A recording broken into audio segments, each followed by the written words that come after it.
പരിശുദ്ധ അമ്മയ്ക്കും ഈശോയ്ക്കും കോടാനുകോടി നന്ദി. എൻ്റെ പേര് കൊച്ചുറാണി.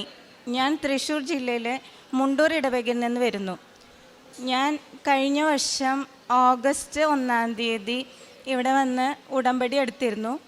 എൻ്റെ മകൻ BSc ഡയാലിസിസ് കഴിഞ്ഞിട്ട് ഒരാഴ്ചയായിട്ടുണ്ടായിരുന്നുള്ളൂ. ഞാൻ മകനെയും കൂടെ കൊണ്ടുവന്നിട്ടാണ് ഉടമ്പടി എടുത്തിരുന്നത്. മകനൊരു ജോലി ലഭിക്കാൻ വേണ്ടിയിട്ടാണ് ഞാൻ ആദ്യത്തെ തന്നെ നിയോഗം വെച്ചിട്ടുണ്ടായിരുന്നത്.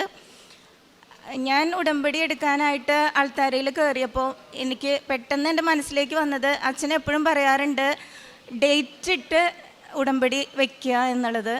അപ്പം ഞാൻ മാതാവേ എനിക്കൊരു ഡേറ്റ് എൻ്റെ മനസ്സിലേക്ക് തരണേ എന്നിങ്ങനെ പ്രാർത്ഥിച്ചപ്പോൾ എനിക്ക് ഓഗസ്റ്റ് 15 മാതാവിൻ്റെ സ്വർഗാരോഹണ തിരുനാളിൻ്റെ ആ ഒരു ദിവസമാണ് എൻ്റെ മനസ്സിലേക്ക് വന്നത്.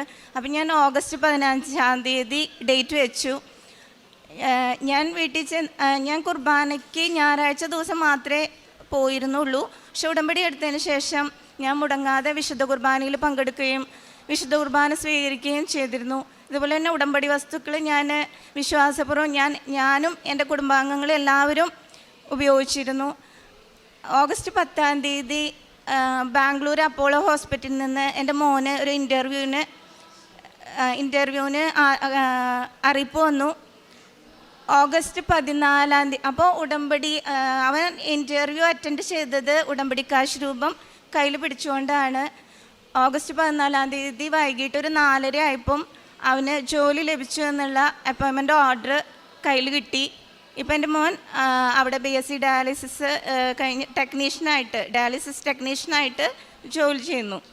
ഇതുപോലെ രണ്ടാമത് എനിക്ക് കിട്ടിയ ഒരു കൃപ, എൻ്റെ വയറ് ഗ്യാസ് വന്ന് വീർക്കുന്നൊരു ഇതുണ്ടായിരുന്നു. പിന്നെ എനിക്ക് ഭയങ്കരമായിട്ട് വയറെരിച്ചൽ, എന്ത് ഭക്ഷണം കഴിച്ചാലും എനിക്ക് വയറ് വന്ന് വീർക്കുന്ന ഒരസുഖം ഉണ്ടായിരുന്നു. ഞാൻ അമല ഹോസ്പിറ്റലിൽ ഡോക്ടറെ കാണിച്ചു. ഒരു 6 മാസമൊക്കെ മരുന്ന് കഴിച്ചു. എനിക്ക് യാതൊരു കുറവുണ്ടായില്ല. അതിനുശേഷം ഹോമിയോ ഡോക്ടറെ കാണിച്ചു, മരുന്ന് കഴിച്ചു. ഉടമ്പടിയിൽ ഞാൻ ഈ നിയോഗം വെച്ചിട്ടുണ്ടായിരുന്നു, മാതാവേ എന്നെ സുഖപ്പെടുത്തണേന്ന്. ഇതുപോലെ വിശുദ്ധ കുർബാന സ്വീകരിക്കുമ്പോൾ ഞാൻ ദിവ്യവൈദ്യനും ഔഷധമായ ഈശോയെ എന്നിൽ വന്ന് നിറയണേ എന്ന് പ്രാർത്ഥിച്ച് എൻ്റെ വയറിൽ ഞാൻ കുരിശ് വരയ്ക്കുമായിരുന്നു. ഇതുപോലെ വിശ്വാസ പ്രമാണം ചൊല്ലി ഉടമ്പടി വസ്തുക്കൾ ഞാൻ മുടങ്ങാതെ ഉപയോഗിച്ചിരുന്നു.